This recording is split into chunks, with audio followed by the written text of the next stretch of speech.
And we are recording Okay. on Saturday, October 7th, 2023 at 2:39 p.m. Eastern Time for the second time with Mr. Stephen Wyatt. And I'm going to tell him, and I'm going to tell everyone listening.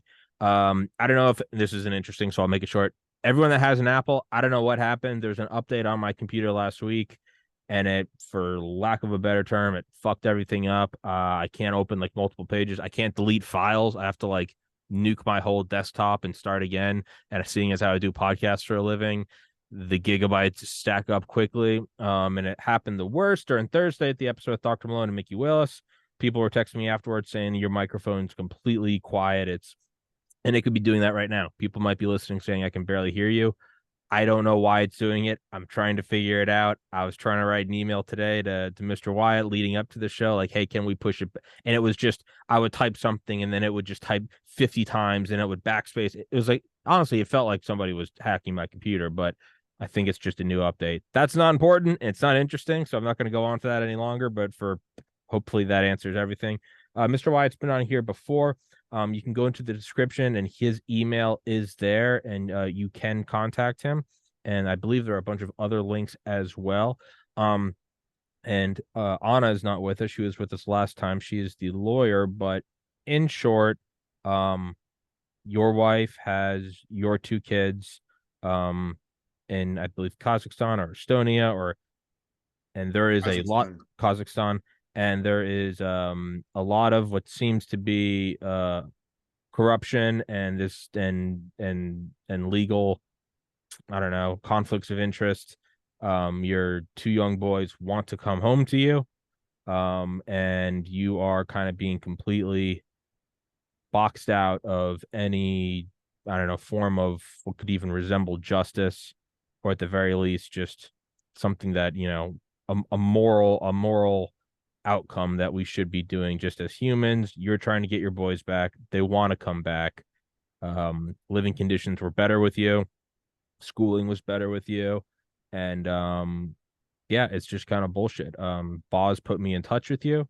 You are high up in a company that provides fuel for the U.S. military. You former Marine. You are as patriotic as they come. And after our last episode, I had a lot of friends, Marine friends, Special Forces friends, reaching out and being like, "Dude, my heart's with them." But they would all say, "I really don't know what to tell them," like, because this is international. They're all domestic. Like, I don't even know what the laws are, but it's not an uncommon thing. Specifically, it seems to be with military men. Dale Comstock, Delta Force guy. He's like, "Dude, I fucking feel it. I've been there. I understand this shit." Um, so I'm going to stop rambling because I've been going for 3 minutes now. But Mr. Wyatt, could you please introduce yourself and kind of give everyone, if I didn't get it correct, a brief update on or a brief history of what's happening, and then we'll kind of go into what is happening now and what hopefully will happen. Sure. Hey, Tommy, I've got a real simple solution to your computer problem. Throw out the Apple. Windows. Exactly. I Okay. my gaming PC is Windows, and man, it's winning me over every evening. I There get you on go. that and I go, I have no problems on this. I get on my iMac and it's update, and like, I'm like, where are the files? And I can't open it. I can't put stuff on a hard drive. It's like, we don't recognize the hard drive. I'm like, it's a $3,000 hard drive. Yeah, so I'm with you. That There you might go. be the Windows. option. That'll do Throw it. this thing out of this window. All right. There you go. Okay, so I'm making a joke because in many ways I'm trying to keep from crying. So Yeah. look, back in October, so this month is 2 years, was the last time I saw my sons in person and I held them. My ex-wife took them from Kazakhstan, I'm sorry, from Estonia in November of 2021 and traveled by car and ferry from Estonia to Stockholm, Sweden, and met up with some people that we knew from Estonia, two Nigerians. The brother we met in Estonia moved to Sweden, and the sister is still in Estonia. So they, working with the Nigerian embassy, faked passports, faked birth certificates from Estonia, and we'll talk about that. I'll go into some details about that. Got Nigerian passports claiming a certain individual is the father of my sons, not me, but some Nigerian, and traveled through Istanbul, Turkey, from Stockholm, Sweden to Astana, Kazakhstan, which is where they are now. It took a while to track him down. The courts in Estonia gave me sole custody in 2022 and issued a international or EU-wide a fugitive arrest warrant for her, which is based on the two charges. She's facing 4 years in prison in Estonia. So located them, and in October, November of 2022, we began the Hague Convention process. We were able to physically locate them, meaning their address and apartment and things like that in Estonia, in Kazakhstan, I'm sorry. If I get these two mixed up, Estonia is where they were taken from, Kazakhstan is where they are now, and then the legal issues that we're going to discuss today are based on Kazakhstan. So if I say Estonia, it's by mistake. So they're in Kazakhstan. We began the court proceedings through the Hague Convention in February or March, something like that, of this year. We won the first, the lower court hearing. The lower court hearing in Kazakhstan said that she had to return the boys to me here in Germany because she's a criminal. She broke the law. The boys did enter Kazakhstan illegally off of fake documents. And the visa that they entered Kazakhstan on has expired. She had 10 days to appeal, and she did. And sometime in May or June, the appeals court, and here's where the problem comes in. The appeals court reversed that decision and said, no, she didn't have to return the kids because of several things. Number one, Germany is a undesirable and derelict country. They basically describe Germany as Yemen.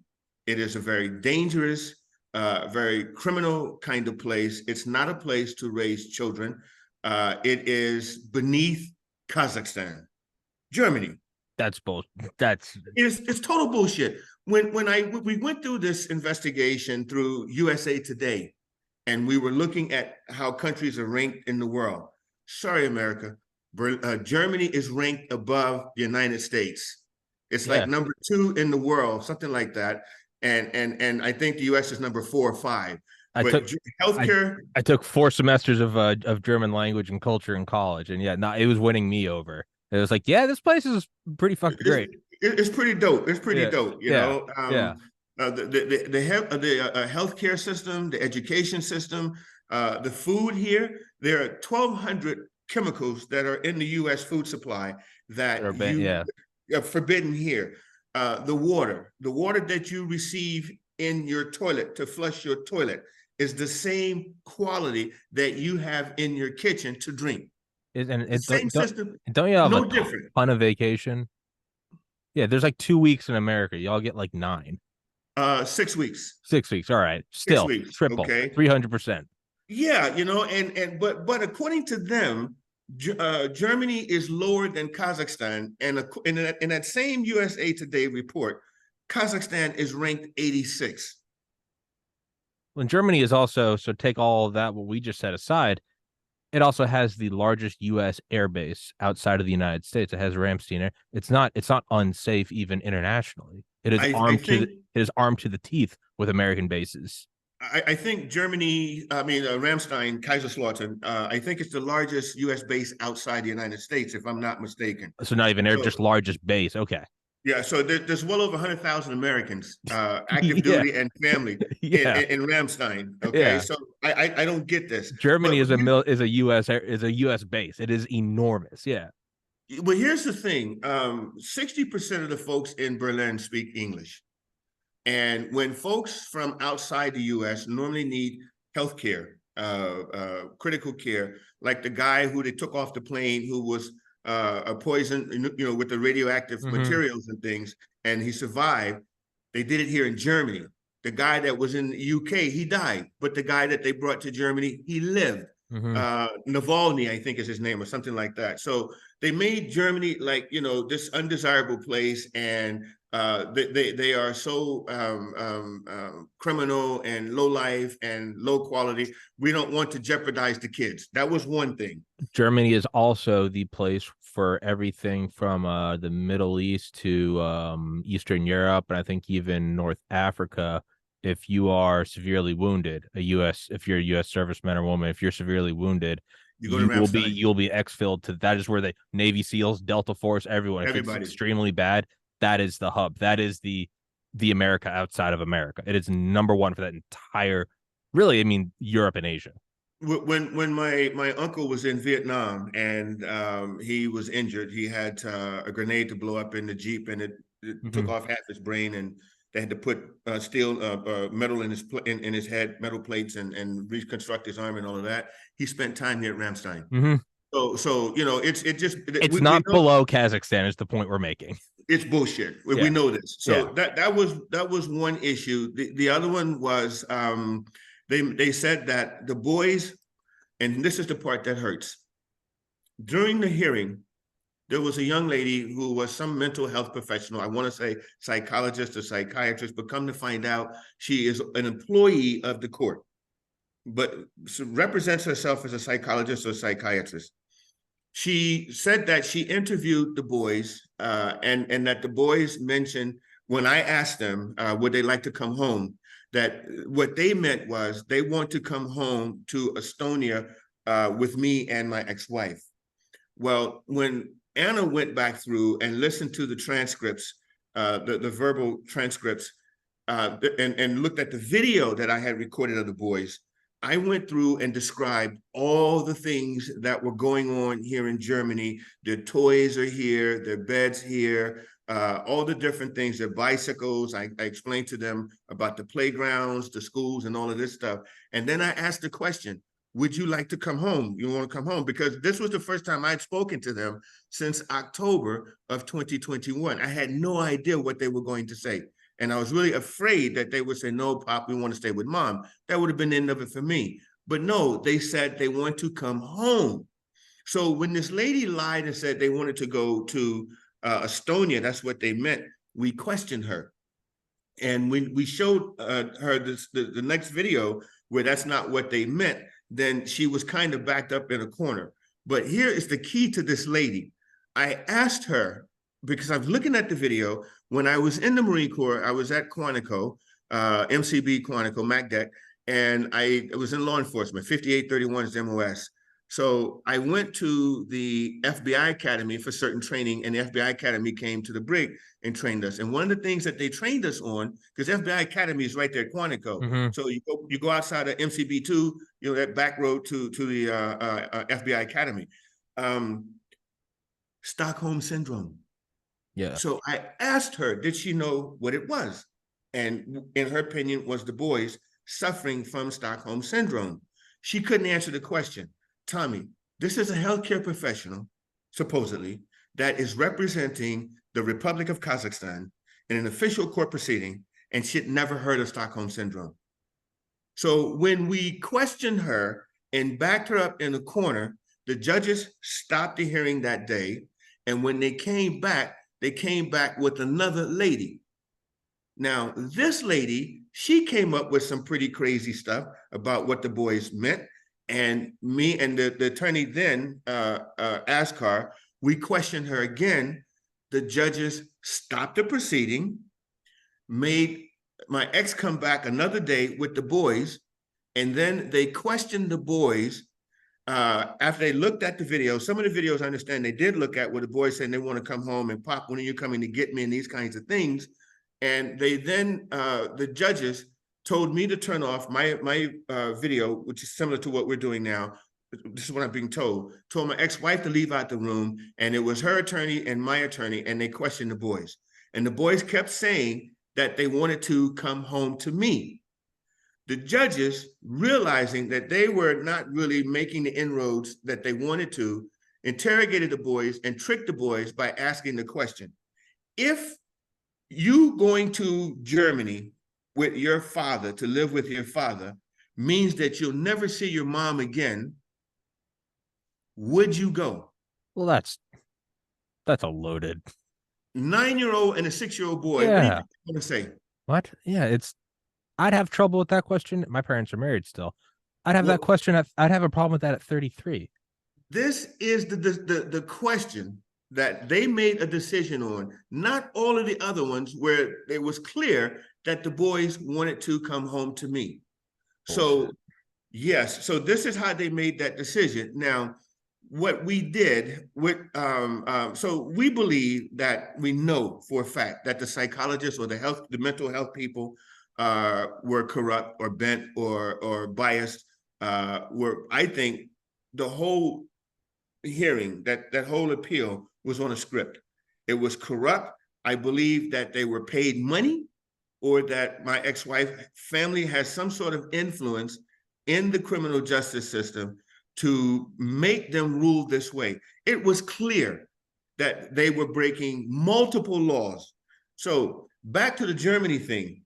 This is the Article 13 in the Hague Convention document. If you go through that document and you read Article 13 and you look at the definition, so a detriment to the kids would be a war zone, or it would be high crime, or it would be some other kinds of attacks on their health, or you know, an unstable or unstable living condition, and all these negative things. And this is what they used to say that Germany is undesirable. So that's the one thing. Then if you go back through and you look at what they did with the psychologist or psychiatrist, and when the first one didn't work out, they brought in a second one. And when the second one didn't work out, then the judges themselves interrogated my sons. And when that didn't work out, then they manipulated and twisted the questions until they got an answer that they could say, okay, we can hang our hat on this and make a decision. So when we looked at this, and I then hired a private psychologist, a young lady. She's about my age, so I say young ladies, but she's a senior like me. She is the head, I believe, that if I'm not mistaken, the department head, certainly a professor, high-ranking professor at the leading university, high-ranking top psychologist or psychiatrist in Kazakhstan. She went through all of the court proceedings. She tested me, had me to do a certain battery of psychological tests. She looked at the videos from my sons. She looked at the test, quote unquote, or the decisions that were made by other psychologists and psychiatrists to say that my ex-wife was sound. And she said there was no basis of science with regard to what was done for my ex-wife and the decisions that were made for my against my sons, or to validate, or I'm sorry, to keep my sons in Kazakhstan.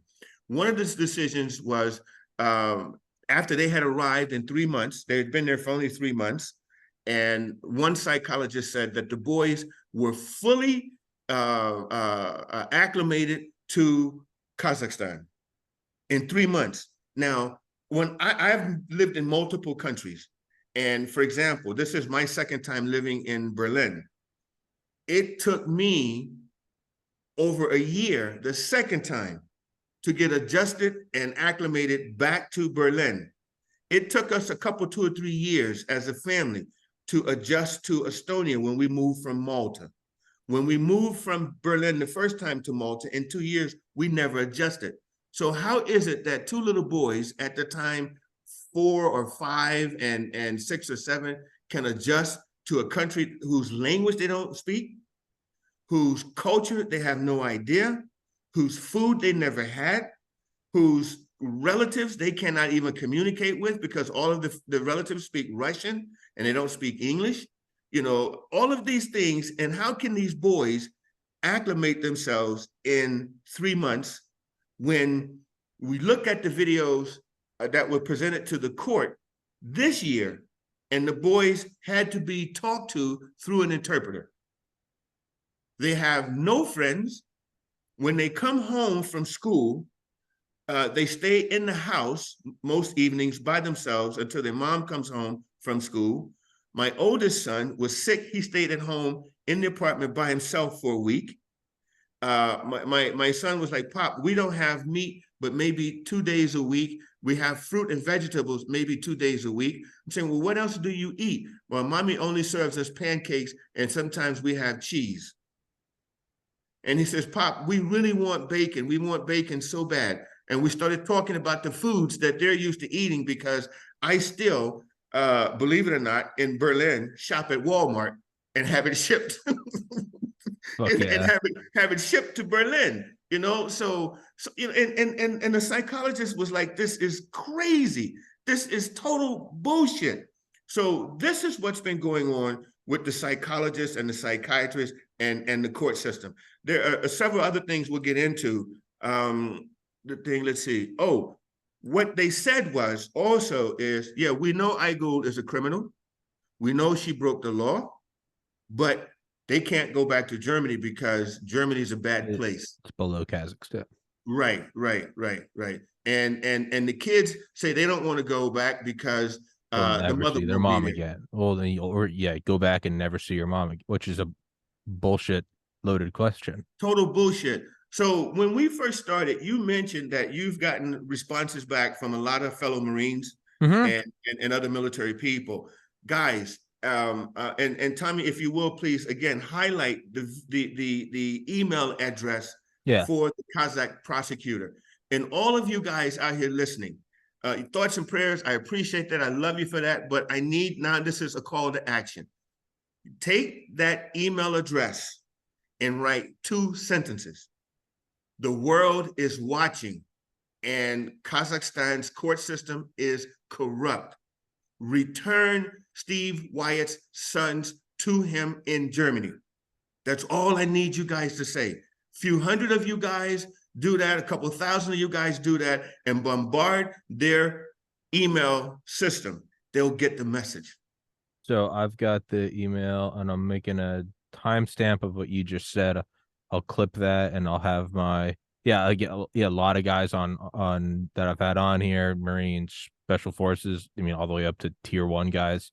They're all like, dude, I've fucking been there, and they were all just like, I don't know how to help though, because it's international.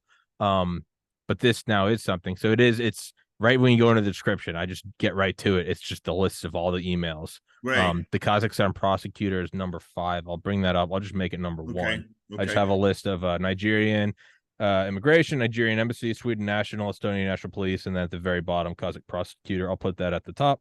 So yeah, what I'll have is from my Marine and Special Forces buddies that are all still on Twitter, because I'm banned now. I'll clip this and I'll post it on there, and it is very simple.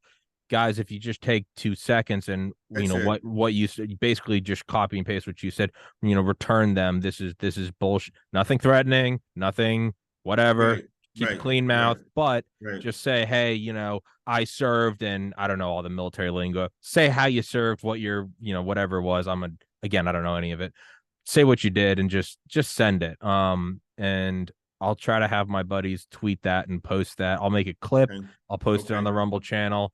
But I think that is something that would help enormously, is even if they get hopefully they get 500, but even just 5 or 10 of y'all, hey, just do that, please. Someone they know that not everyone who watches this writes an email. It's probably 1 out of every 1,000. So even if they get 5 or 10, that's indicative of, okay, well, 10,000 fucking people are watching. So just do that. It is something you can do. Just write the email, and I'll have my buddies. I know they will. They're all very good at the shit that matters to them. And I think this is one of them. And again, you are a former Marine. You still, in a sense, I mean, you work for a company that provides fuel for U.S. military bases abroad.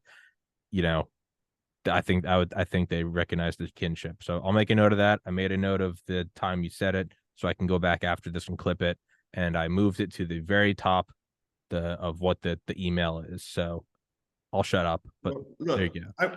I'm an MCRD San Diego guy, and you MCRD PI guys. Now you're gonna have to step up and help out an old Hollywood Marine. I need you guys, band of brothers. Don't leave anybody behind. My 2 sons, they've been left behind. The Kazakh government now is complicit in kidnapping and imprisoning my kids. I need you guys, please, to step up and apply the pressure. Just a couple sentences in an email, and apply the pressure and get my kids back. So this is, I will make that plea again later on, Yeah. but this is important. One of the other things I want to talk about, Tommy, is we went through Stockholm Syndrome just briefly, but through that training, and if you look at the videos, and there's about 18 videos that I took in a short period of time. Now my ex-wife, over the summer, my son said, look, we want to go to Berlin to see the boys. So I tried to get her to agree. I even offered to pay for her to, come to Berlin with the boys. Come to find out, and I didn't know this, but the arrest warrant in Estonia actually is EU-wide. So it was her and her attorneys that told us that she can't travel to anywhere in the EU. But what we were trying to do was to negotiate that the boys could come and visit during the summer. And it got down to the point where it was, you have to pay full tuition for this year's school for both boys, or they won't come. I said, okay, fine, I'll do that, no problem. Send me the contract and we'll get it done. Well, she then lied and said, no, according to Kazakh law, you as a foreigner can't pay. You must send me the money and then I will pay. I said, no, we're not doing that. So my attorney confirmed that that wasn't true, that I could pay direct, I could sign the contract and everything else. Her last thing was, okay, then you're going to send me some money, period. And if you don't send money, you won't talk to your kids. So every other day or so, she would allow me to talk to my sons over the summer. And when I would not agree to send her money, I haven't spoken to my kids again since August. And here's the reason why. I want to support my kids. Obviously, I'm fighting to get them back. I'll raise them myself. I'm not concerned about that. But here's the thing. Now it's a few thousand for tuition. The next thing it'll be, I need a new car. Okay. And if you don't send me money for a new car, I'm not going to let you talk to your kids. So then I dummy up. I send her money for the new car. She lets me talk to the kids a couple, 2 or 3 times. And then the next thing it is, buy me an apartment. Yeah. So this is why I refuse to send her money. And I'm in this same situation again. I've not seen my kids since the summer. And it gets worse than that. My oldest son, which is the one she favors, and I told you the last time about her decision with regard to the young one, she decides to split them up. And she's sending the oldest one to private school, English, and the young one to public school, Russian. And this is to piss me off, but it also shows her disdain for the young one. She really, she didn't want him to begin with, and and all of her decisions throughout life has been that way. That when he was a little boy, she would breastfeed him, then give him away. It was either me or my mom who would put him to sleep or interact with him, these kinds of things. Didn't want anything to do with him. And we believe he kind of sensed that, because he wouldn't sleep, go to sleep with her, or if she tried to put him to sleep or anything, any kind of interaction, he would kind of resist it. When we were having arguments in Estonia, and she was really trying to bait me to do things, she would pick the boy up like this, my youngest one, and push him into me to try and provoke me to to hit her or to do something. But these are the kinds of things that she would do, man. Fuck. I'm being straight up with you. No, I know. I'm thinking about how much I'm still like imprinted by my mom. I'm 33 years old. I still call my mom every night because I'm like, it's just, I'm still, there's still an umbilical cord. I love my mom more than I can put into words. And I can't imagine, I can imagine having love withdrawn by every human on earth. It would never be my mom. That would be the one person that if she just stopped loving me, that would kill me. That would absolutely. Anyone says, Tommy, I don't want to talk to you anymore, whatever. If my mom ever stopped showing me love, that would kill me. This is how it is with me and my sons. That's exactly how it is.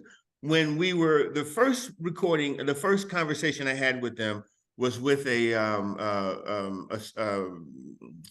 child protective service lady in Kazakhstan.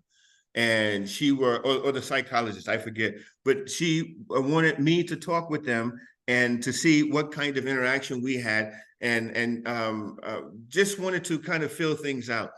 They did not want to stop the recording. We were there for over an hour, and she kept saying, "You must stop now. You must." No, Pop, no, Pop, we want to talk. Every recording that we have, it's the same thing, that my sons don't want to stop talking. They don't want to cut the recording. Most recordings were cut because as I'm sitting here talking to you, she's got them with no shirt on, up against a blank wall, like POWs. And she's standing back behind the phone or the computer, watching and dictating and basically approving what they would say. And how do we know? Because I would ask them a question and they would look up at her to see if it was okay to answer. These are the recordings that we sent to the court, and yet they still won't give me my sons. My youngest one, Jordan, and it broke my heart. Pop, when are you coming to get us? You know, Pop, please. Pop, when can we come to Berlin? And they still won't let them go. So Anna sent over 100-page report from the psychologist, another 15, 20 pages on the legal aspects of what they did, all the things that they did wrong in the court hearing to return the boys, and all of the findings that the psychologist did based on the recordings and based on the conclusions that the quote unquote healthcare professionals, the mental people, psychologists, what have you, made. And she discredited all of them and basically said that 95% of the bullshit that they were saying was just that, bullshit, no facts, no scientific evidence, no fact, just wild ass opinions that had no basis of reality. She sent that to the prosecutor. It took a few days for the prosecutor's office to assign the case to a prosecutor. Now, keep this in mind. It took us over a month to put all these documents together. This guy, after, you could see when you go online when he received the file, in less than a day, in less than 4 or 5 hours, he had already rejected it without reading it. He never read it. Because you can't read 100 some odd pages in 15, 20 minutes or a couple of hours and understand it. And basically, his decision for rejecting it was, it's not in the public interest. So our question is, well, if breaking international laws and bringing kids across the border illegally is not within the public interest, then what is? The other thing that he said, these are the 3 reasons: threat to health or life. So the boys are suffering Stockholm syndrome. They're not eating properly. They don't have any interaction with anybody other than their mom. They have no friends. They're locked away in the apartment when they're not at school. On the weekends, they seldom go out. You know, if that's not mental health and physical health being threatened, I don't understand what health is he talking about. And then the other thing is nonconformity to court practices. Well, it's the court that didn't conform to court practices and didn't conform to the signature that the Kazakhs did with agreeing with the Hague Convention. And that's all based on that Article 13, where Germany is this place that is worse than Yemen or somewhere else. So these are the things that the reason why we say the courts in Kazakhstan is aiding and abetting the kidnapping of my kids, because it's corruption. Again, I believe there's money involved. I believe they paid these judges. This is how Kazakhstan works. When I was there, I saw this. They paid the judges, or there's somebody high up in Igul's family who's tipped the scale. Justice is not blind in Kazakhstan. It doesn't work that way. Again, I'm going to say, guys, please send those emails. Yeah. Okay. Got to send those emails. I really need your help. And this is how it would help. One more thing I want to bring up, and this is going to blow your mind. My wife went to Sweden with the boys. And there was a guy that we met back in 2016, Nigerian, that used to live in Estonia, moved to Sweden, and his sister still lives there. They came up with a fake name. We know now the name is fake. And they claim some Nigerian guy is the father to my sons. They took the Estonian birth certificates. My oldest son was born here, Martin Luther Hospital in Berlin. The youngest was born in Estonia. But they mentioned that have birth certificates for both boys in Estonia, in the Swedish language, where Estonia doesn't even issue birth certificates in the Swedish language. Okay, English, Russian, and Estonian, but not Swedish. And one of the documents said that it was issued in 2014 for my oldest son. Well, my oldest son was born in Berlin in 2013, and we lived in Malta in 2014. So we hadn't even arrived in Estonia at that time. And the Nigerian embassy issued passports for both sons under a different last name. They put in visas. They got visas from Kazakhstan, and they entered the country under this false documentation.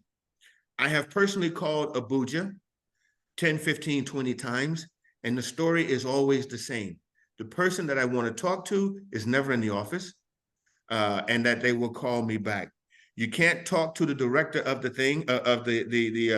Nigerian Immigration Service because he's traveling. It's the same story when I contacted the Nigerian embassy. The ambassador is always out of town. The guy that's in charge, the consulate that's in charge of the immigrations or passport service, he's always at the mosque praying. Every single goddamn time he's praying. And that he will call you back the next day. The next day never happened.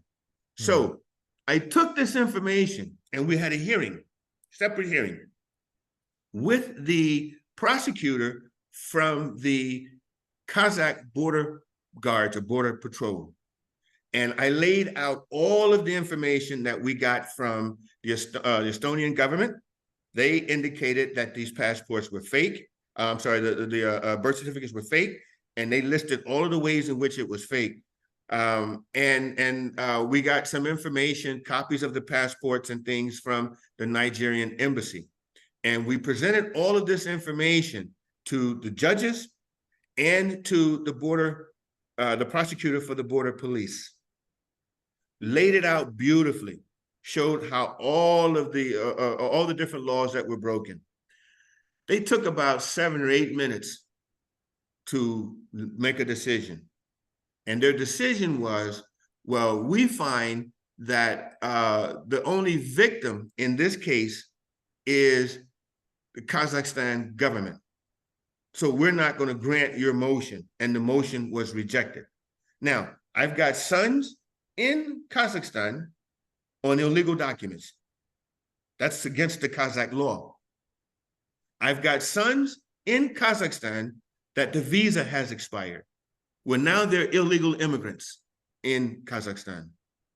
And I've got my kids in Kazakhstan where the mother did something else that's against Kazakh law. She tried to get, I forget what it is, Kazakh citizenship for the boys or something. There were 3 different things that she did wrong, breaking the law. And they said, no, we're not going to grant any of your motions. So again, here is a way by which the Kazakh government is complicit, is corrupt, is purposely keeping my kids in Kazakhstan to accommodate this woman against their will, against their own laws, against the Hague Convention laws, and it doesn't matter. These boys are begging and pleading to leave the country, and it is the Kazakh government now and I'm saying it straight up. I'm blasting it straight up. I'm pointing the finger at them straight up, and I'm not backing down. It is the Kazakh government now who's responsible for and who's guilty of kidnapping my sons and imprisoning my sons and holding them against their will. I don't understand how they can justify any of this shit that they're doing. It's either it's and or it might be both. It's either corruption, they're being paid off, or I'm everyone that watches this show knows how much against this I am. I mean, I'm very conservative. I do every episode in front of the American flag. I'm about as anti-woke as you can be. At a certain point, though, you gotta, because I've never left the United States. At a certain point, you gotta just wonder if they're fucking racist. For everyone listening, Mr. Wyatt, you're a black man. Well, last time I checked, very black. You're a Marine veteran. You're not you don't come out here. Oh, it's the race. This isn't some fucking commie woke shit. That being said, it's also not all wrong. There is a race card. Sometimes you look at it and you go, I mean, you go to like China or something. Disney can't put black guys on their billboards in China. At some places, you know, the woke people, as much as I hate everything socialist and woke, they're not 100% wrong in that. I'm asking you. You're not saying this. This is me asking you. At a certain point, it's clearly money. There's clearly money and corruption involved, but it also seems like they're doing a little pro bono in that. I mean, I don't know anything about Kazakhstan, but do you think there's any merit? And again, this is me saying yes, it, not Mr. Wyatt. There is. I can tell you about my experience with that.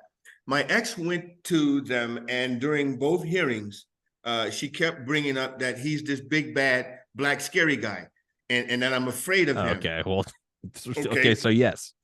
So okay, here I am, I don't know, a couple thousand kilometers away.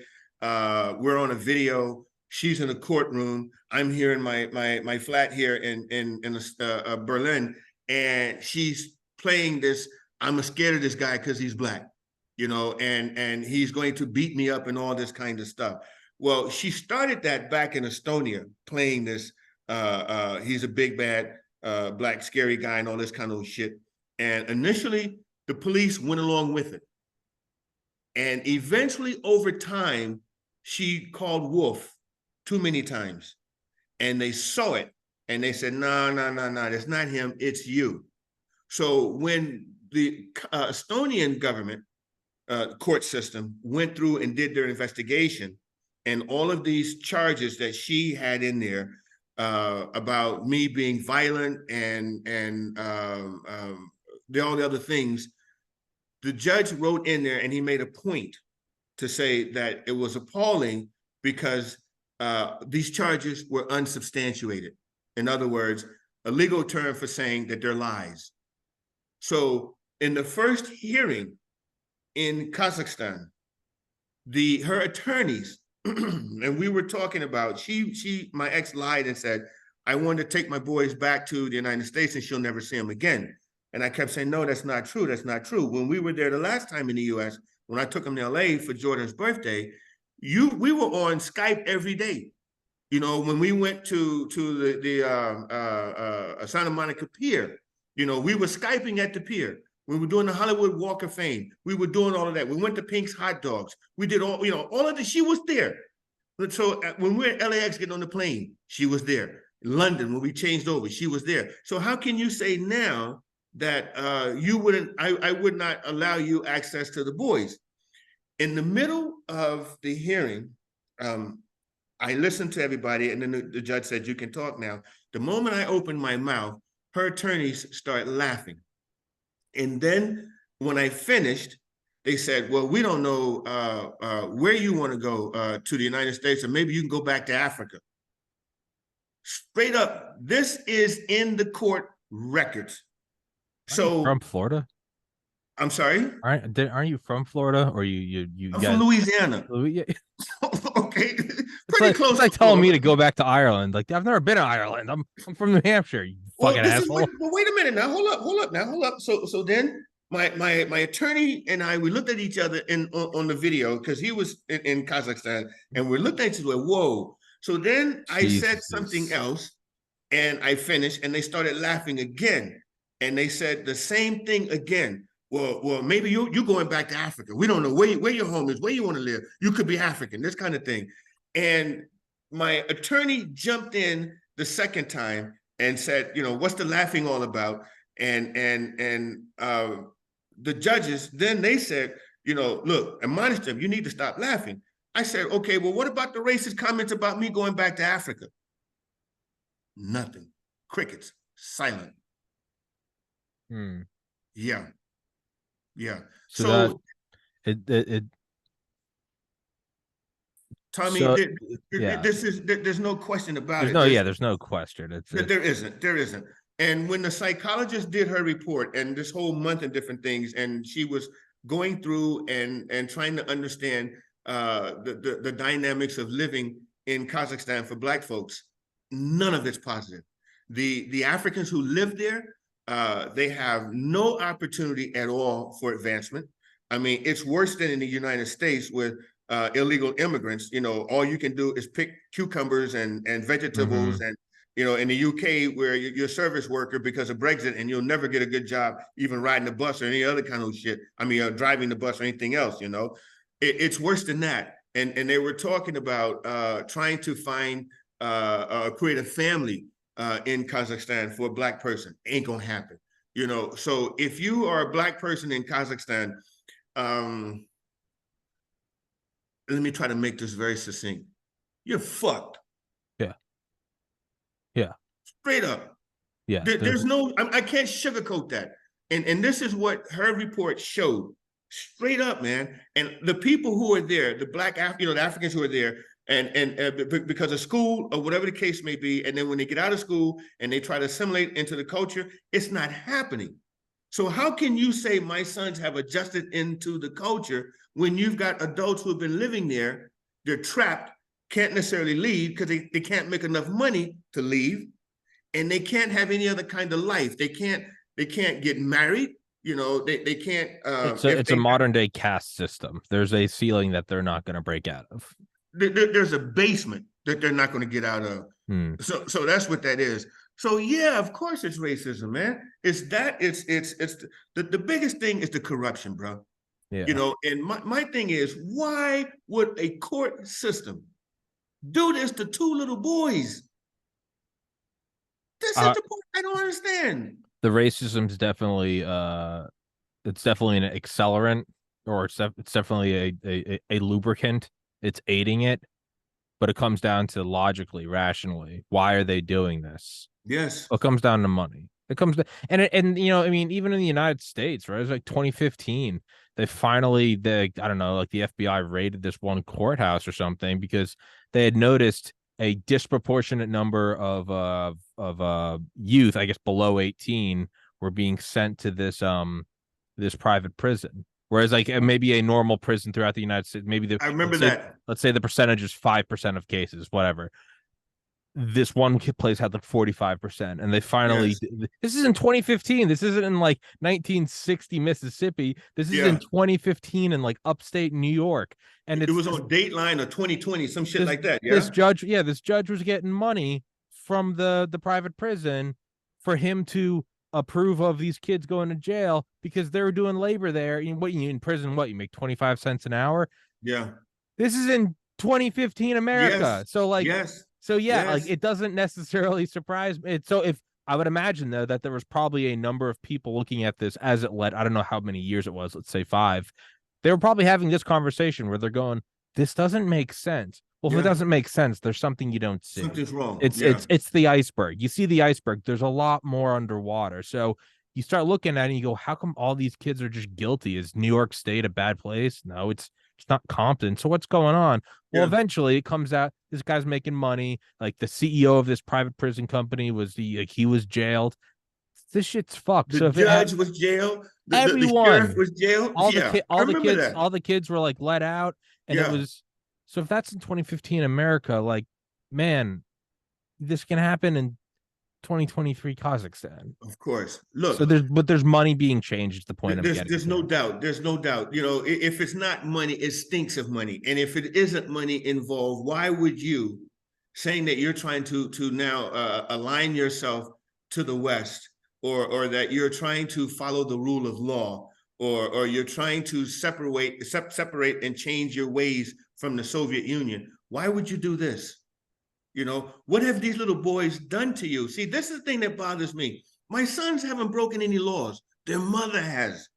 I've not broken any laws. Their mother has. Yet she can walk around free, no problem. Why hasn't she been arrested?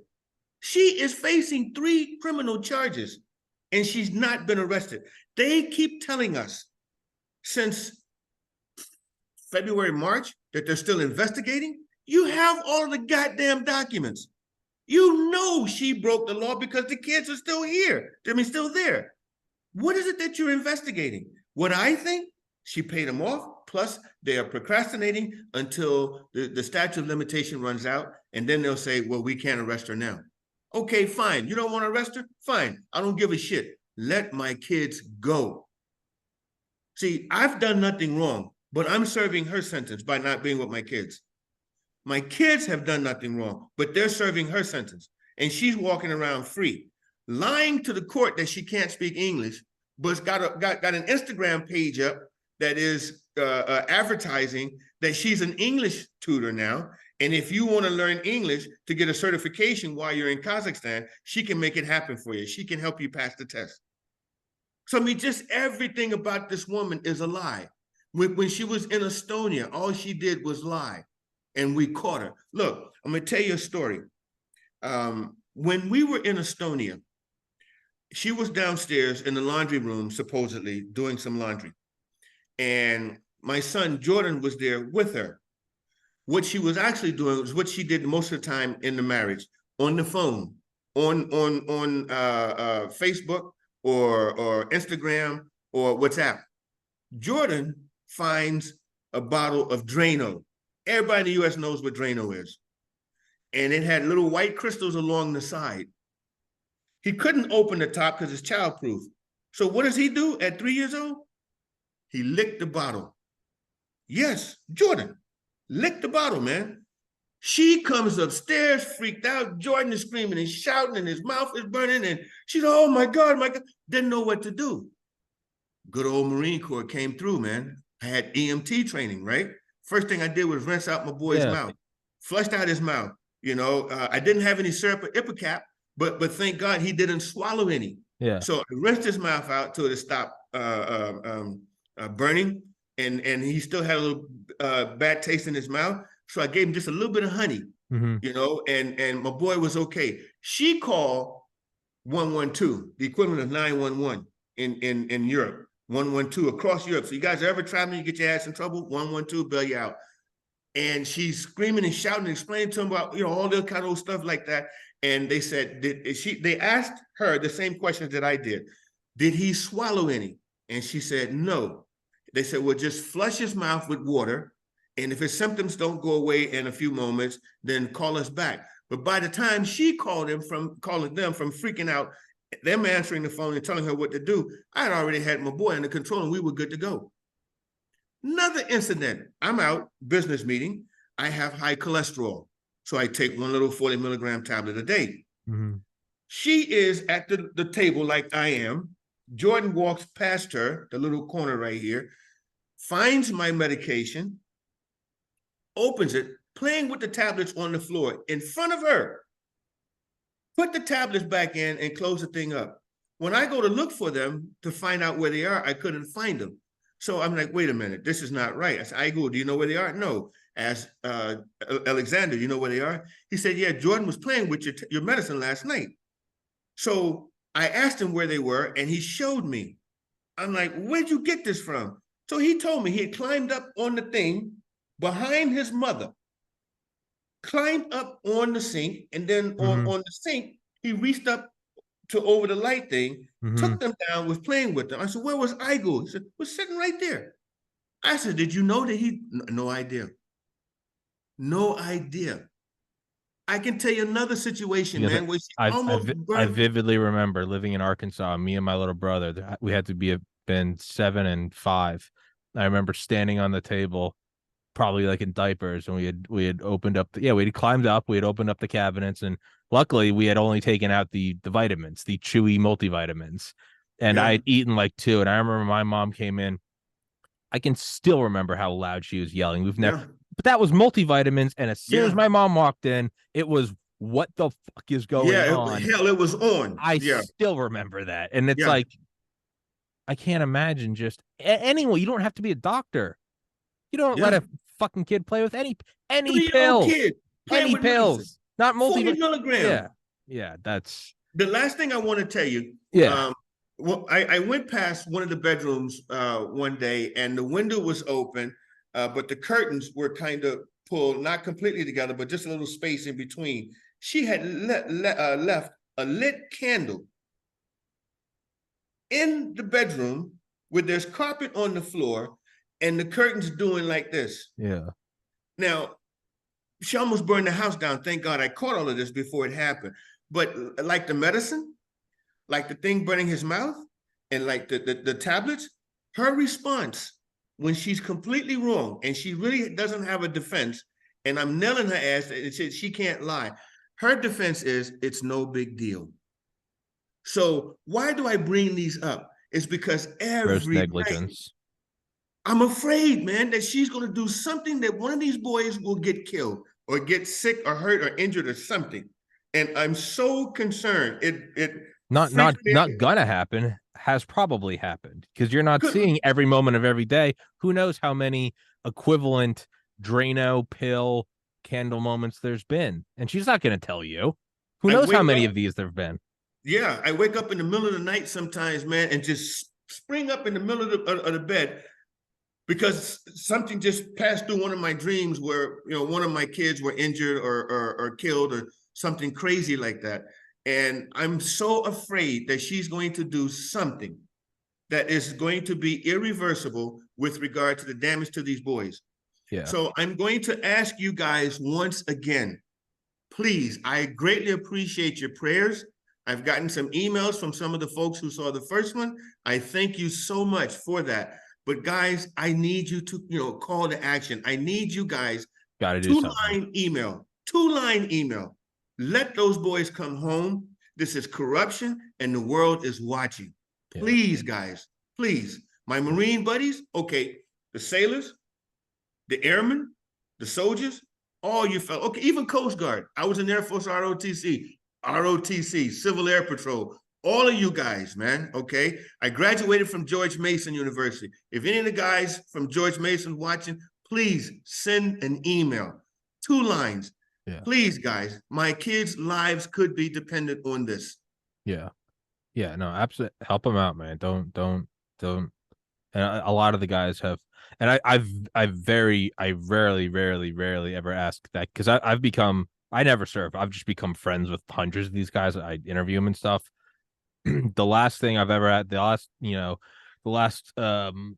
what's it called, favor I ever asked was I was interviewing some Marines who had opened up like a mental health clinic, and this was months, and I texted all the guys. I was like, I know this is near and dear to y'all because they've all lost friends to suicide.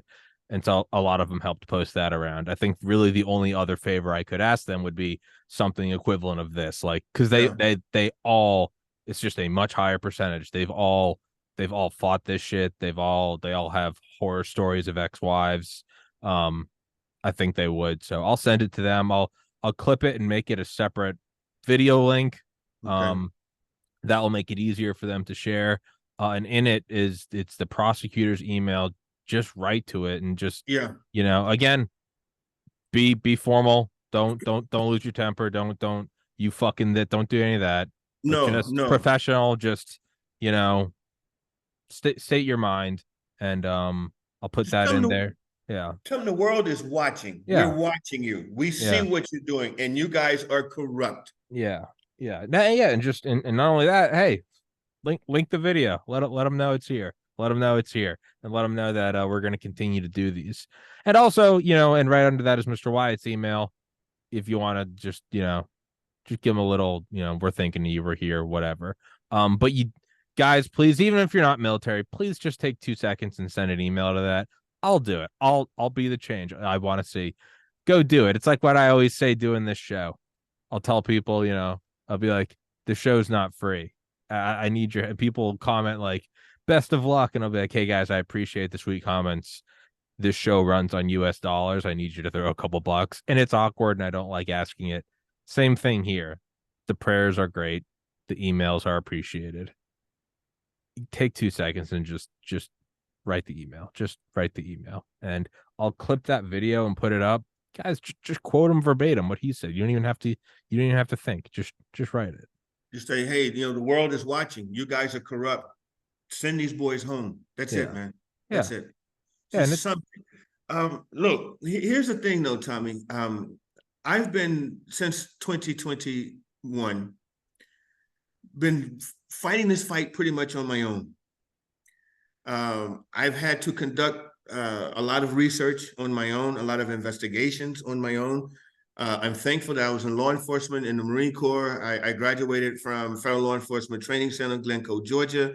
I was up in DC as an agent. I've worked with Secret Service uniform, CIA, Justice, IRS, INS, Park Police, Marshals, all these guys, Border Patrol, all of them, Uniform Division of Secret Service, Uniform Division of CIA.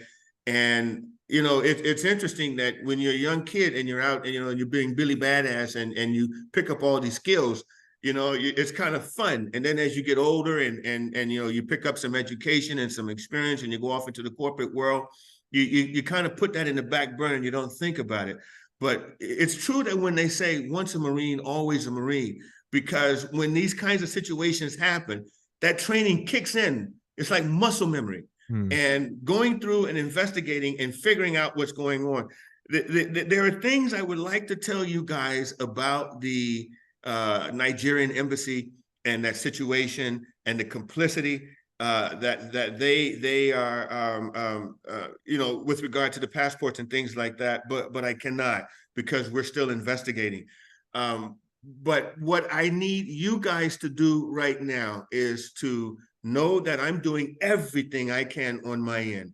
I've got my attorneys helping me out. I'm talking to friends here in Germany. I've got a couple of attorney friends here in Germany that are kind of explaining certain things and stuff like that. I've got some folks over in the UK that are looking out for me. I've got some folks even back in Estonia who is, they're like, they can't believe this and they're embarrassed that their country was involved with this to begin with, because I told the Estonians from the beginning that if you guys don't do certain things, she's going to take my kids and go to Kazakhstan. I might never see them again. And it's exactly what happened. And it wasn't until after then that the Child Protective Service director wrote to me, and we were talking, and she also wrote, if I remember correctly, she apologized. And she said, you were right. We should have listened to you, but we didn't. So I'm asking you guys now, please listen to me and send out these emails. I'm going to do everything I can. I'm focused. I'm on a mission. My goal, I will get my sons back.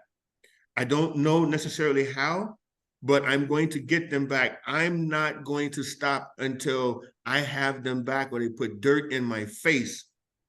And I need you guys, everybody, to step up. 15, 20 seconds, cut and paste the email address and just simply say, return that man's kids. What you guys are doing, it's wrong, it's corrupt, and the world is watching. Kazakhstan, we're putting you on blast. What you're doing is wrong.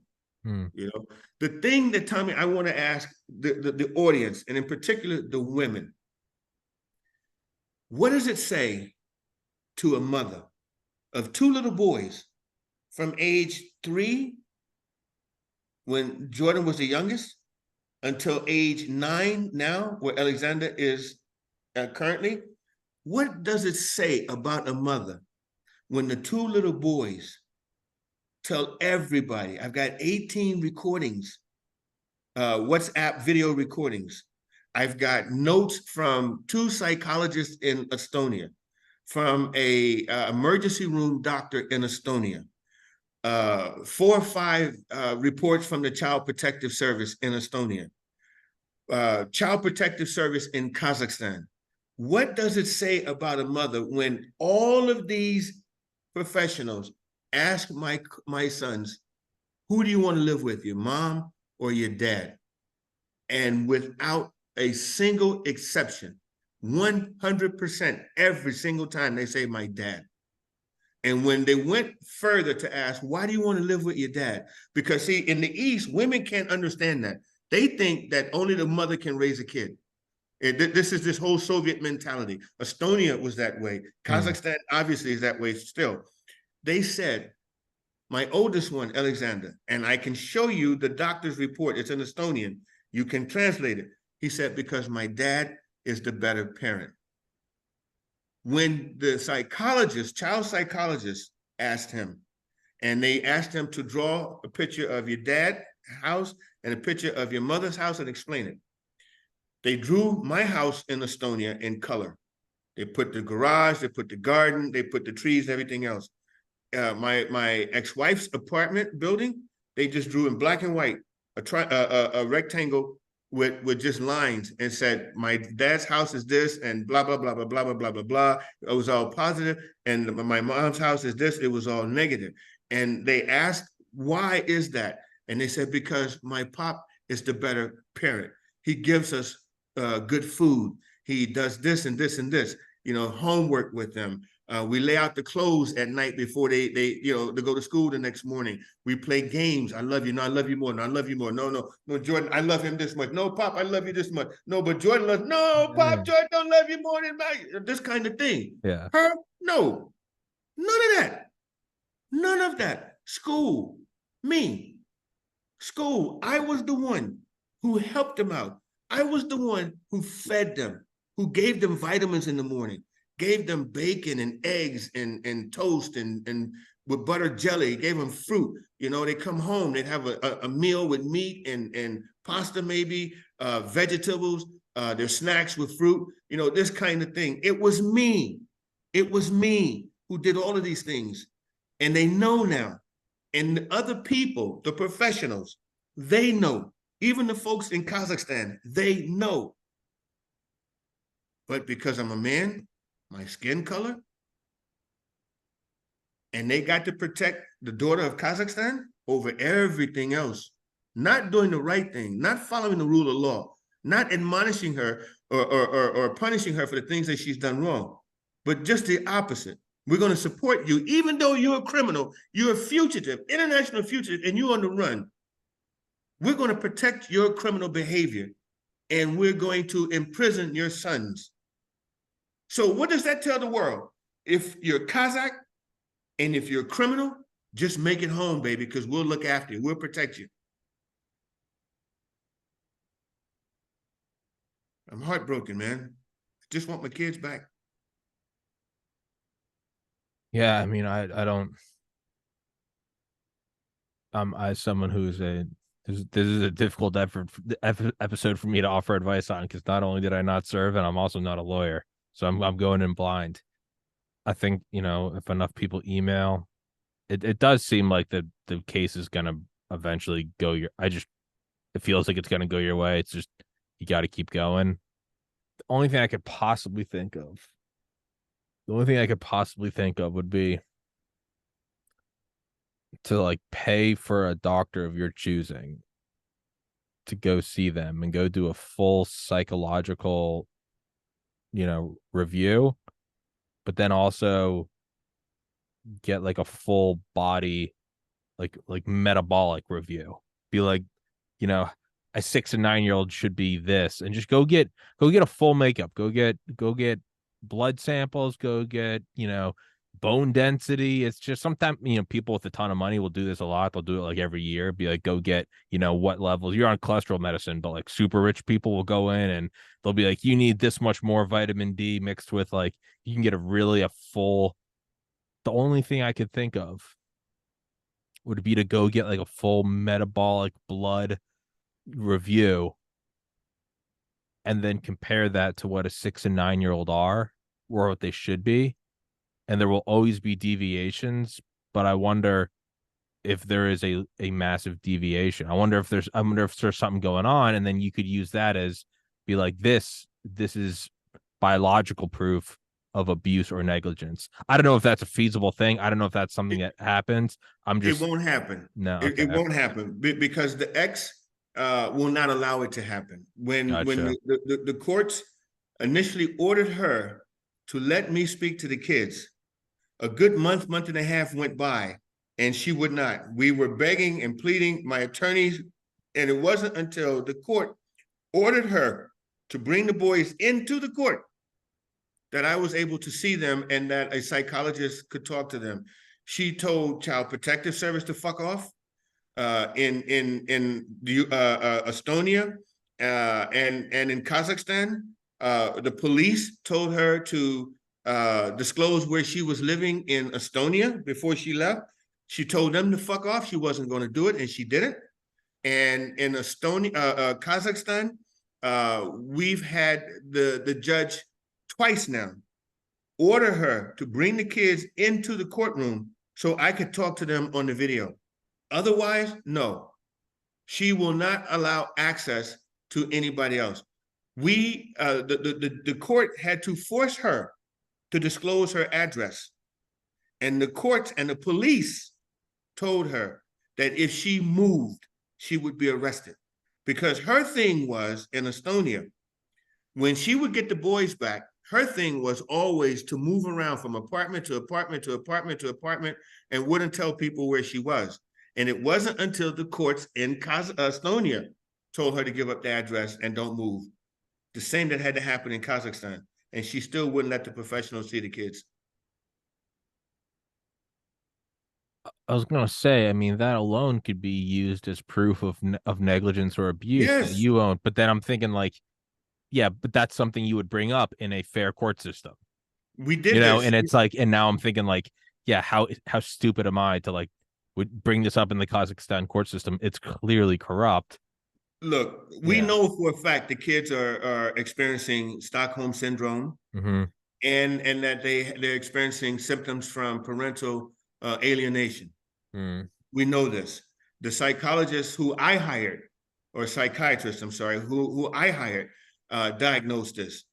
And the other thing that the lady said was they're going to require years and years and years of therapy. So we know already that the things that she's doing are detrimental to the boys. She doesn't give a shit, man.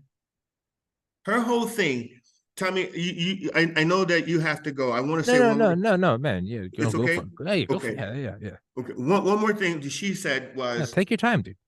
Get it out. in the documents from Estonia, one of the statements that she made that was a report to the court from the Child Protective Service is when the boys asked to stay with me for the 3 weeks and they wouldn't go to her, so they stayed with me for 3 weeks. She got them back. She said, "Nah, I'm going to pay his ass back." So all of this is revenge, and she's using the boys as a tool to hurt me. But she doesn't understand, or she does understand, and she doesn't give a shit. She's a psychopath with multiple personalities. What she's not getting is she's actually hurting herself more, because when I do get the boys back, it's not going to be me that's going to keep them from talking to her. It's going to be them saying we don't have shit to do with her. And this is the irony. She made this statement in the court about me wanting to take the boys to the U.S. and that she would never see them again. And the judges were saying, part of this also, this ruling was because I left Estonia and moved to Germany, that if I had stayed in Estonia, that maybe they would let the boys come back to me. But see, when they asked Aigul the question in the court proceedings, if Steve was still in Estonia, would she go back to Estonia to visit? She said, no, because I'll be arrested. So you got to take Estonia off the table right off the bat, because she would be arrested. But then that means the entire EU, even if she tried to come to Germany, she would be arrested. So she sat there and she built this big, beautiful case, big, beautiful wall around not going to the US. But it's fucked up because if she had not done that shit and I would decide to go to the US, she would have free ability to see the kids. You know, the irony of it is you putting down the US and you're saying that he shouldn't go back to the US, and I don't want him to go back to the US, but the only place you can travel, well, not the only place, the only place you could travel to that I would live right now would be the US. Because anywhere I live in the EU, you can't come. Yeah, it just okay. So now it doesn't even seem rational now. It's one thing if you're dealing with a crazy, selfish sociopath, because it sucks, but you kind of at least can start to model who they are and how to work with it. She doesn't even. She doesn't make any sense. None. No. If you're talking to her, she'll make a statement right now. And the conversation will go on for about another 2 or 3, 4 minutes. And then you remind her what she said 5 minutes earlier. Dude, she was swiping down and cut your throat before she admits she said that. Tommy, people used to ask me, why did you divorce her? They don't ask me that question anymore. Now they know. On my mobile phone, we used to have these arguments, and I would record them. Yeah. Audios. And we were still arguing, going around and around and around and around the circle. And I would say, yeah, but you said this. No, I didn't. Tommy, no joke. I would go and would go back to what she said in the recording on my mobile phone. And she would say, I didn't say that. I go, that's you. No, it's not me. Yeah, that's the recording. That's you on the phone. No. That's was it something wrong with the phone? It must be. Well, wait a minute. You just said that. No, it's not me. That's madness. Yes. I've had people link me to episodes I did 4 years ago and be like, you did say this. And I'll have to look at it and be like, oh, goddamn, I did. Yeah. There's it's a video. I go, oh, I mean, that is me. That is my video. No, not her. No, it's never her. She's always the victim. I mean, always the victim. And I'm saying to myself, if you're the victim that so much all the time, you got to be doing something wrong. I saw a great quote. You'll never, I saw this the other day, I screenshotted it. You will never get the truth out of a narcissist. The closest you will ever come is a story that either makes them the victim or the hero, but never the villain, by Shannon Alder. Yeah. Yeah. I came to what I used to tell people now, and I still do, is that Igul, lying is not what she does. Okay? Lying is who she is. Yeah, it's not a conscious act she does.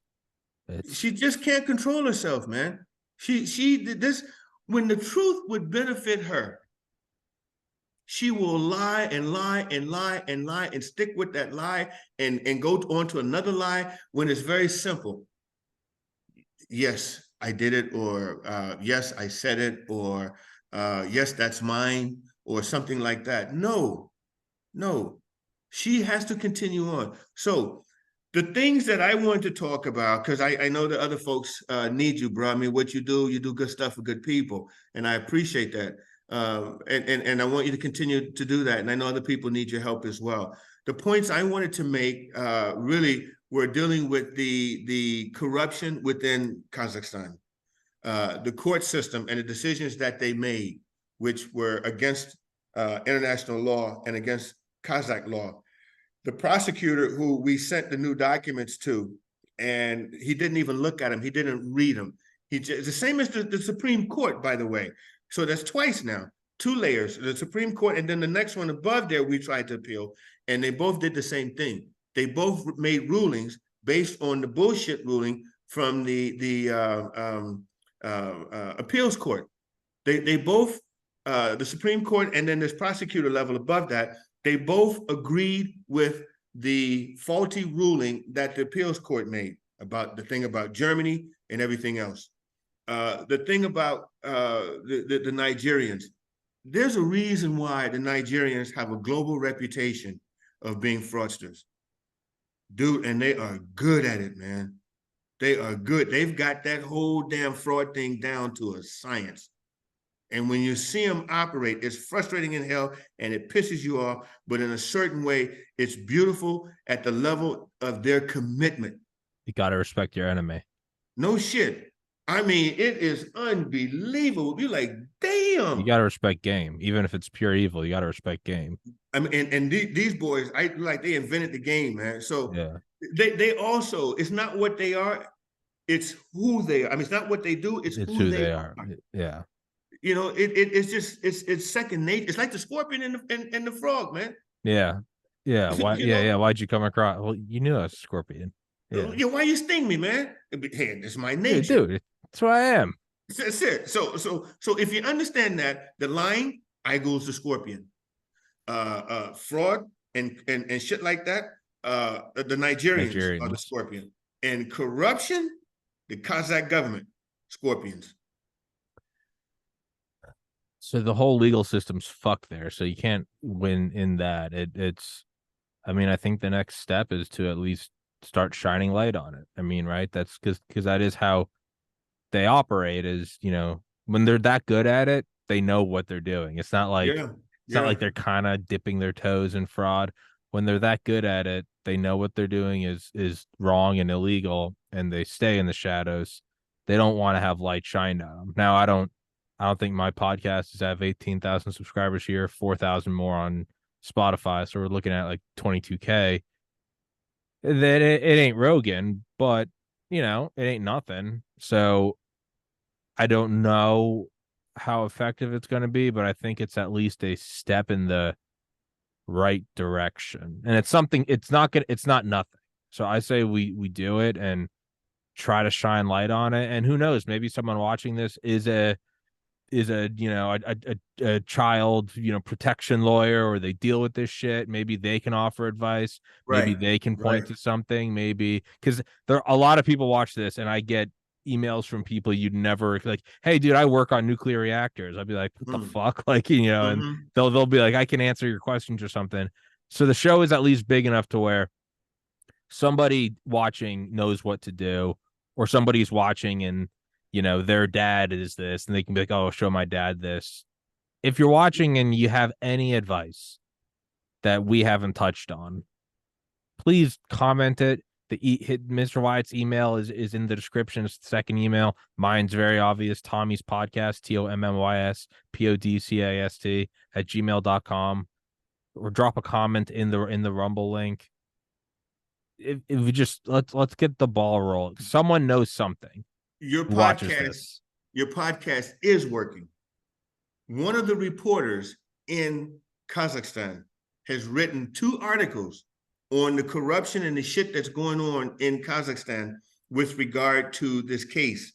And he's gotten the information, a good portion of it, from the first podcast I did. We've done 2 articles. Go. There's going to be 4 more. And this is why I keep saying a total of 6. And this is why I keep saying, guys, send those emails, because it makes a difference.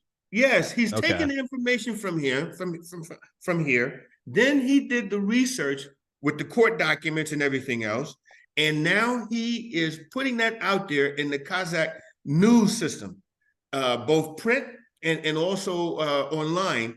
And he's now writing questions to the prosecutor and to the court system to answer these questions. Why haven't you guys arrested her? Why haven't you guys deported these kids? Why haven't you guys blah, blah, blah, blah, blah.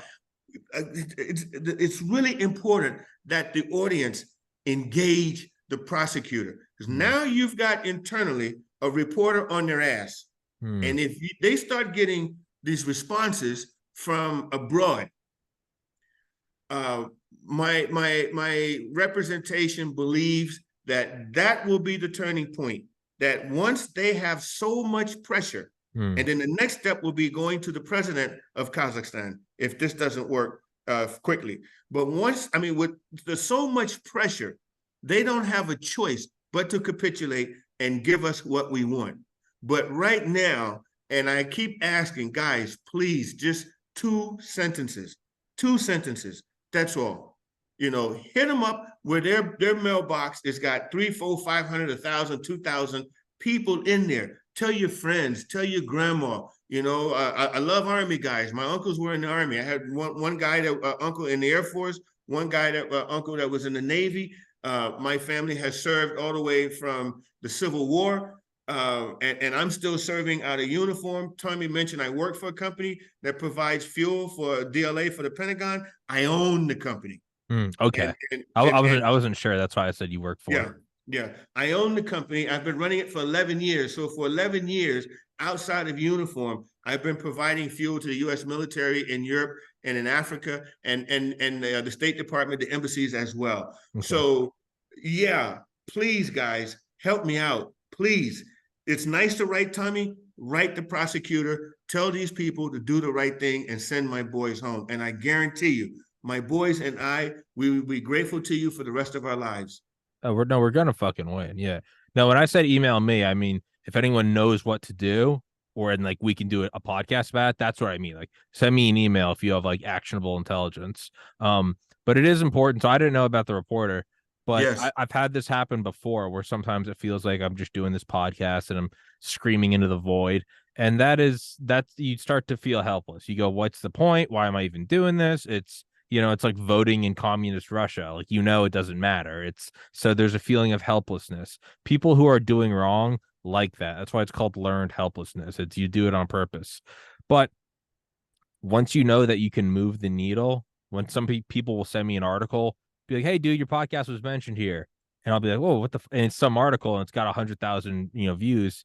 All of a sudden you go, oh, it's not pointless. It's not a fruitless endeavor. When you see like a much bigger channel clip a video from my podcast and you're like, this guy interviewed this person. And you go, oh, it does matter. It does matter. So for you guys listening, and I'm learning this in real time, what Mr. Wyatt's saying about the reporter is it fucking works. It is moving the needle. Yes. We're all throwing something on the scale and it's starting to move. It's starting to move.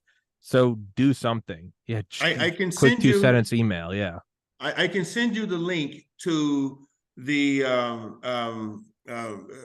Kazakh reporters' stories. They're in Russian, but if you do a Google Translate on your browser, it's in English. Tommy, the other thing I can do is translate it in Google and send it to you in English as well. Sure. I'll send you both links, Tommy, and then you can post them. But it basically talks about not to the degree as granular as I have, because there are some legal considerations and we don't want to get my attorney in trouble. Sure.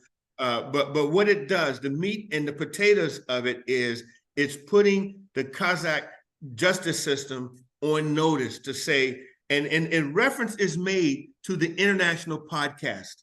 So they're indicating that this is coming from abroad and that this international podcast is where their jump off point to start this and to start getting information from them so that they can conduct their internal research, but that it's from an international perspective, people are watching. And this is why it's so important to say that the world is watching you guys and you're corrupt. Let those boys go. Put a big enough spotlight on it, and all of a sudden what the Kazakh government or their justice system's going to start thinking is this podcaster might not be a threat, but enough people see it, and all of a sudden you have someone who owns a giant corporation or some shit, and they go, well, if they do that, I wonder what their justice system does with construction. You will get someone big enough that will actually do something about it, and that's real. So yeah, I mean, let's start there. And as with everything I've ever done with this podcast, it always starts with a step in one direction, and I go, I don't know what's coming next, but I know something will come from it. And it does. It always comes in the most ridiculous way. You never imagine it. So I say let's start with putting them on notice, start having people watching, and who knows? Something's going to happen. I don't know what, but something will happen, and then we'll take the next step from there. So, I would love to come on one day and dude. Look, here are my boys, and big thank you. That'll be the greatest episode. We'll and then we'll clip them all together. Hell yeah. That'll be great. Yeah, no, that's going to be the motivational video. But I say for now, let's get to work. Yep. I'll clip that little. I got I get the timestamps. I'll clip that little video. I'll have the guys. I'll have them tweet it. I'll have them do stuff. I know it's meaningful to them. And then yeah, if you're listening and you're not military, whatever, just send. I'm gonna send one. I'm gonna. You have my word. I'm gonna send one I today. believe you. I Just be believe you. like, hey man, again, just keep it professional. Little short thing, and just let them know that they're not doing it in secret at the very Well, least. look, guys, Tommy, seriously, from my heart, man, seriously, and everybody out there listening, thank you all. Thanks so much. Yeah, man. It's better when you've got a whole bunch of eyes looking. My grandmother used to say, "What you do in the dark always comes to light," Mm, and I need you guys to shine your light. So I mm. want to thank you all in advance. Tommy, bro, look what you're doing for me, man. Thank you doesn't go far enough. It really doesn't. And I appreciate you so many different. You have no idea how much I appreciate you and how much we talk about you, Anna and I, and my Okay. friends over here in Europe. How much we talk about you guys and talk about you, and how much my guys over here appreciate what you're doing. So you, because of your efforts, we've got the media in Kazakhstan talking. And you're right. Eventually, I'll get my sons back. I would rather happen now, but I'm going to keep fighting, man. Marine on a mission. You don't want that on your ass. No, you don't know. Yeah. Okay. And that's what it is at the moment. I'm going to get my sons back. And I thank you guys. Thank you so much. Tommy, I'll send you that information, bro. Yeah. Yeah. Okay. Yeah, and we'll get another show on the books. Let's schedule it and let's just let's just start working, man. Baby steps. And your grandma said that. My grandma used to say many hands make light work. So Light work. That's when it. there'd be a Same lot of, thing. and I say that because a good Roman Catholic conservative grandma did put all of her little kids, all the little grandkids to work. So it'd be me, my three brothers, all my cousins, and we'd be complaining, and she'd want the garage cleaned out. She'd say many hands make light work, and all of a sudden you have this task that should take 2 hours and it takes 10 minutes. Well, So it's funny. My grandmother was one of these old Southern Baptists that would rock the church off the foundation every Sunday. But I grew up Roman Catholic, born in a yeah, Catholic hospital, went to Catholic school, yeah, whole nine. you So know yeah, it. Yeah, it's the same. you know it. You know it. It's you're gonna work, and no matter what, yeah, you're gonna work, and you learn very early on. You're gonna work, and you're gonna listen to your elders. So, That's it. guys, many hands make light work. Let's That's just it. bombard them with some emails, and then we'll move forward from there. And then we'll have a new task next time, and we'll keep doing it, and we're gonna fucking win. It's just a matter of when. And I say let's get after it. Hey, thanks, guys, man. Much love. Thank y'all. Much love, Mr. Y. I got you. And email me. I'll email you. I got all the shit I gotta do. I got a list right here in my notebook. And we'll get it done. Mr. Wyatt, Appreciate it. thank you so much, sir. Guys, send the emails. Well, Don't be lazy. last thing before I go, Tommy, Yeah, I've been meaning to say this. Not Mr. Wyatt, Steve, bro. Steve. All Steve. right. All right. Okay. It's I have some rules where I just assume. I always No, let the guests cuss first. I never Steve. swear first, and then when Okay. they say fuck, I say fuck. I always assume when I have a doctor, they want to be doctor until they tell me you can call me Bob. That's just I let you determine it. So it'll be Steve from now on. Fucking Steve, knucklehead, shithead, whatever, but not Mr. Wyatt. All right. Okay. I got All you. right. I got you. Hey, I gotta have some professional courtesy. I gotta look like I know what I'm doing. Cool. All right. Ah, Talk brother. to you, bro. See Yes, man. y'all. Much All love, right. guys. Thank you so